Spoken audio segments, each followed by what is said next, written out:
और महाराज जी जैसे अभी भक्ति की बात हो रही थी, तो करे इसका भी कोई तरीका, कोई सही तरीका है कि भक्ति ऐसे होनी चाहिए कि जैसे नॉर्मली लोग जाते हैं करते हैं, तो सही तरीका क्या है? भक्ति क्या चीज़ है? अपने आप को सरेंडर करना। सरेंडर कहाँ से होता है? शरीर से, बुद्धि से या मन से?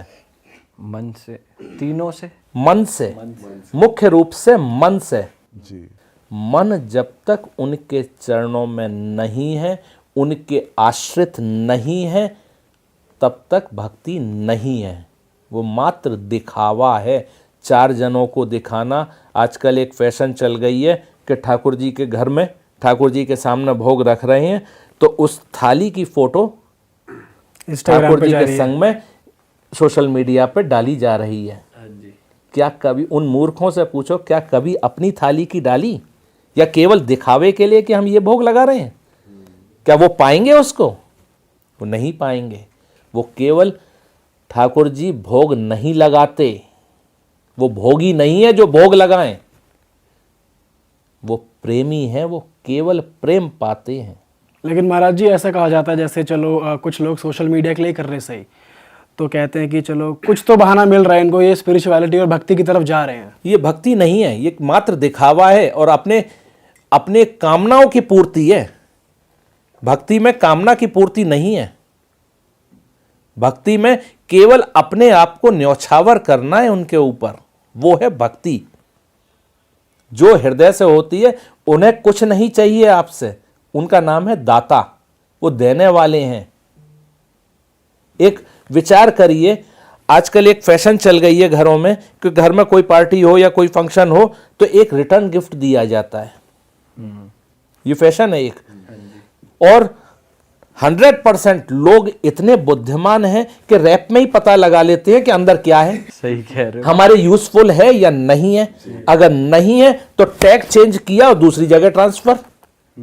100% जगह यही होता है। हाँ। अब विचार करें, वही चीज आपके पास लौट के आए तो आपको कैसी फील होगी? क्या अच्छा लगेगा आपको? मन कितना दुखी होगा उस समय कि उसने मेरी दी हुई चीज की कदर नहीं करी, आगे दे दी। और ठाकुर जी को हम वो ही दे रहे हैं जो उन्होंने दिया हमको।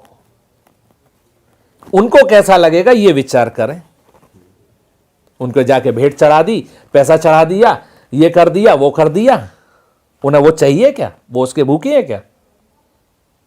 उनको वो चीज चाहिए। उन्होंने ये बोतल, हृदय रूपी बोतल खाली दी थी, इसमें प्रेम आपने बढ़ा है, आपकी असली कमाई वो है, उनको वो देंगे तो अच्छा लगेगा। नहीं तो वो उस और चीजों को देख के फेंक देते हैं, देखते भी नहीं है उसकी तरफ। उन्हें केवल आपका विशुद्ध प्रेम चाहिए, प्रेम विशुद्ध, जिसमें जरा भी मिलावट ना हो। अपनी मिलावट, प्रेम में मिलावट, आज 100% मिलावट कामनाओं की रहती है। कोई ने बताया ये पाठ कर लो तो ये काम सिद्ध हो जाएगा। ये दुकान नहीं है ठाकुर जी कि इतना पैसा दो तो ये चीज मिलेगी। वो उनको पैसे की जरूरत नहीं है, उन्हें किसी चीज की जरूरत नहीं है। आज तो दुकान खोले बैठे हैं, पैसा दे दो, पैसा दे दो। पैसे की उन्हें आवश्यकता ही नहीं है। हाँ, माना कि मंदिर है, देख रेख के लिए चाहिए, लेकिन उतना आप पैसा नहीं दें, भाई क्या आवश्यकता है भंडार में ठाकुर जी के जो भोग लगेगा एक दिखावे के रूप में ही, और जो बटेगा उसमें क्या आवश्यकता? ये चीज़ कमी है, ये लो भैया। अरे यहाँ का बल्ब मंदिर में इस जगह अंधेरा हो रहा है, बल्ब लगा दो एक।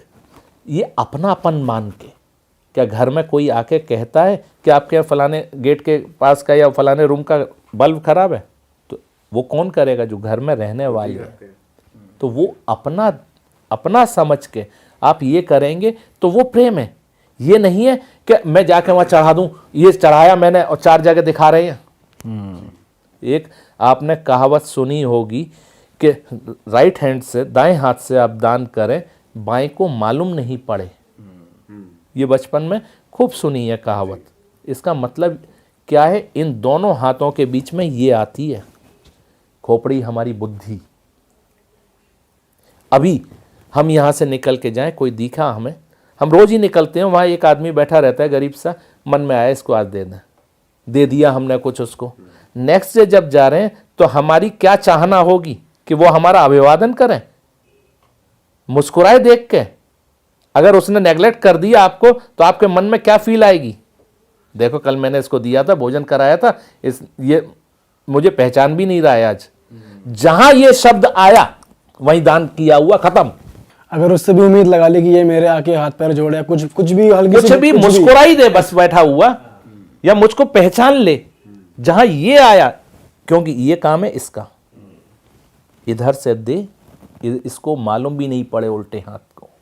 इसलिए कहा जाता है, इसलिए नहीं कि आपने अगर दिया और वो अगले दिन मुस्कुराया या नहीं मुस्कुराया तो भी आपके मन में ये प्रश्न आया तो आपने वो दान को कैश करा लिया, हिसाब बराबर।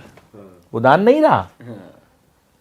आज जो एडवर्टाइज लगते हैं बड़े बड़े, कहने के लिए एडवर्टाइज है, लेकिन वो कैश करा रहे हैं ना उसको सबके सामने दिखा के, तो आपने भी वो कैश करा लिया।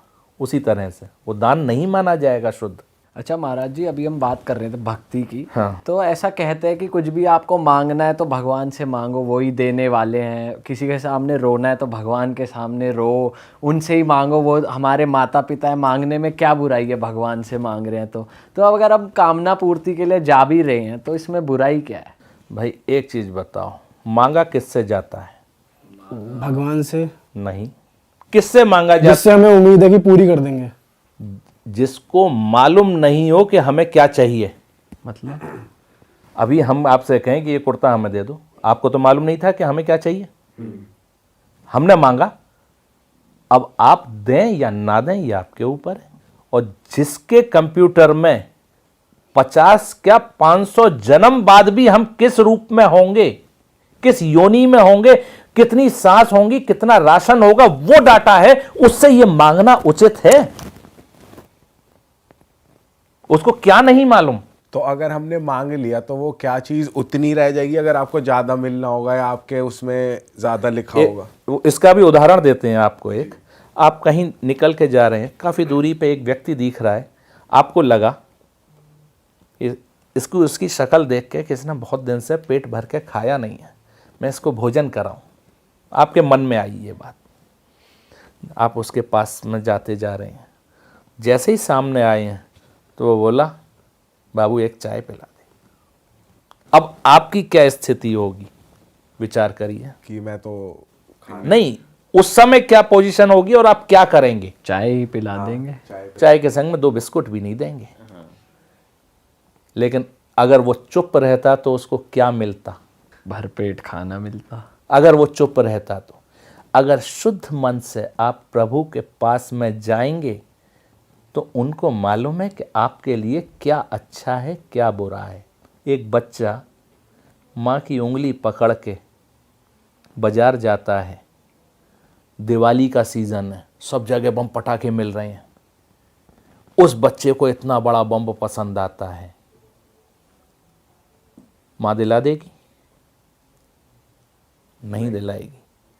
बच्चा रो रहा है, वहां पे तड़फ रहा है खूब जोर जोर से, माँ चारों तरफ देख रही है, बाजार वाले सब उसकी तरफ देख रहे हैं, क्या माँ दिला देगी? नहीं। उसको लालच देगी दूसरी तरफ का कि ये छोटा ले ले, ये ले ले, ये ले ले। नहीं, मुझे तो वो ही चाहिए। जिद पे अड़ रहा है, क्या करेगी माँ? लास्ट में दिलाई देगी। नहीं दिलाएगी। उसको मालूम है कि इसके लिए हानिकारक है ये। वो हाथ पकड़ के घसीट के गाड़ी तक ले जाएगी या घर तक ले जाएगी, भले ही उसके घुटने छिल जाएं, वो मंजूर है, लेकिन वो नहीं दिलाएगी उसको, क्योंकि उसके लिए मंगलकारी नहीं है। उसी बालक की तरह आज आदमी लोग, सब लोग ठाकुर जी के पीछे लगे रहते हैं। अब उस बालक को 10 दिन बाद भी याद आएगी कि मम्मी ने वो बम्ब नहीं दिलाया था, मम्मी गंदी है उन्होंने वो नहीं दिलाया था, मम्मी गंदी है उन्होंने ये नहीं दिलाया था। यही बोलता रहेगा वो, जब उसको याद आ जाएगी उस चीज की। उसी तरह से आज का मानव है, वो भी बच्चा है, बाल बुद्धि है, वो भी पीछे लग रहा है ठाकुर जी के। किसी के 2 बालक हैं, एक फैक्ट्री है, बच्चे बड़े हो रहे हैं, क्या मांगेगा ठाकुर जी से? दो फैक्ट्री हो जाए, दो फैक्ट्री हो जाए दोनों की, अलग अलग संभालें अपने दोनों बच्चा। क्योंकि हमारी बुद्धि है लिमिटेड और हमारी बात किससे हो रही है? अनलिमिटेड। अनलिमिटेड से। उनको अंबानी की तरह 200 फैक्ट्री का मालिक बनाना था, उसने वो 2 ही मांग के रह गया, तो वो भी सस्ते में निपटे। चलो देखे फिदाओ, देखे इसका मन पूरा करो, इतने में ही निपट गई, नहीं तो 200 देनी पड़ती। तो मांगना उचित है। उनके पास मुस्कुराते हुए, उनके सामने खड़े होने की बात है। वो दाता हैं, क्या नहीं दे सकते वो, लेकिन वो देंगे जब जब आप उसको संभालने लायक होंगे। आप 200 फैक्ट्री संभाल सकती हैं तो 200 मिलेंगी, एक भी नहीं संभाल सकते तो वो भी वापस हो जाएगी। वापस भी हो जाती है वैसे। अपने कर्तव्य का या अपने अधिकार का दुरुपयोग करने से सारी चीज वापस हो जाती हैं। अपने अधिकार का दुरुपयोग करने से, बड़ी बड़ी सरकारी जॉब में बैठा हुआ 1 सेकंड में सस्पेंड, अपने वो कब होता है? जब अपने अधिकार का दुरुपयोग होता है। सही बात।